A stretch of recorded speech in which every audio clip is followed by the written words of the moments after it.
2014 Ford Expedition, front pads and rotors. We got these from Napa right here, right there. We got this one.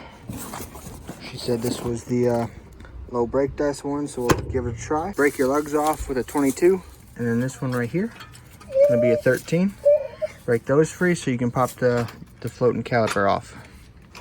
Oops, other way. These are 22s. All right, you're gonna need these. I guess potentially if this hose is in the way, you might need to remove this and just sling it to the side, or maybe use a wrench here.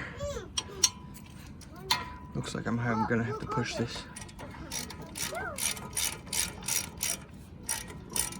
You're gonna pull one of these slides out like I just did here, and just with your hand, right? This just slides in and out.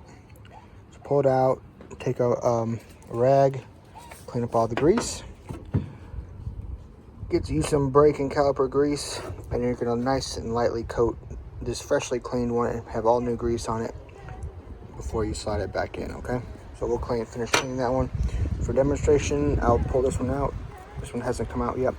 Kind of hold the rubber boot off a little bit, and then it comes off pretty nice. All right. The new grease is the same color. So, you know, the last time you had this off was how many thousands of miles.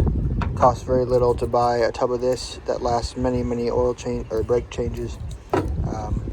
Put some fresh stuff on there. Make sure it slides nice in there like it's supposed to. All right, so it's on there pretty good. But we threw some WD-40, and we're gonna have to beat it off. Worst case, we might heat it up a hair with some MAP gas, but I think just a big enough hammer will bust it from the back. All right, just wanted to show how I'm getting this rotor off. It's putting up a fight for sure. So what I'm using is the caliper bracket mounting holes. Grab a big 3-inch bolt, and I'm having to go to the store and I'm matching it up. And basically put it in the two things and use it as a press. Press it, you know, once you feel it move just a hair, loosen it, rotate it to the other side, and when this spins, right now you can see the one side's pressed out further, so I know it's working, and this is how I'm gonna get it off.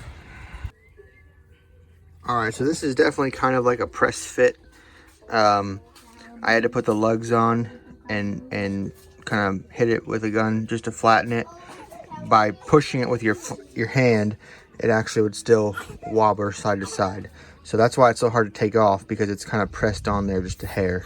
So the bolt method that I used earlier to get it off might be required. All right, so now that's on there.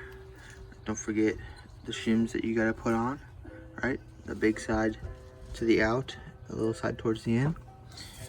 All right, so once we pressed this on there with a lug nut, you know, now it's smooth and it's not hitting this, which before it was hitting the thing, and that's why I noticed it was something had to be done. But now it's smooth, so we're ready to proceed.